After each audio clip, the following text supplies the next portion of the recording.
করেছিলাম এবং সেই বিক্ষোভে অংশগ্রহণ করেছিল আমাদের এই ব্লকের হাবড়া 2 নম্বর গ্রামীণ উত্তর ব্লকের সভাপতি দিলীপ বৈদ্য। তারপর থেকে এখানকার সন্ত্রাসবাদী যে নেতা শাহজাহান মল্লিক, তার দলবল আমার বিজেপি কর্মীদের বিভিন্ন রকমভাবে হুমকি দিচ্ছে। মণ্ডল প্রেসিডেন্টকে বিভিন্ন রকমভাবে শারীরিক নিগ্রহ করার চেষ্টা করেছিল এর আগেও।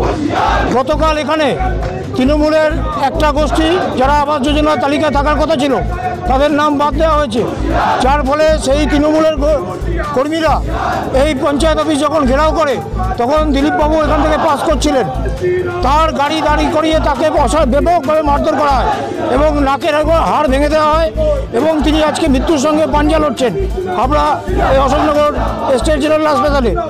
আমরা তাকে দেখতে এসেছি এবং আমি এখান থেকে যাব হাবড়া থানা অশোকনগর থানায়, সেখানে ওসির সঙ্গে কথা বলবো।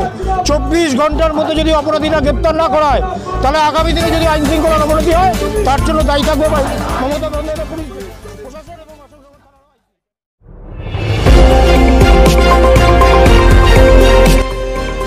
আমার বাংলা, সঙ্গে থাকুন, সঙ্গে রাখুন। আমার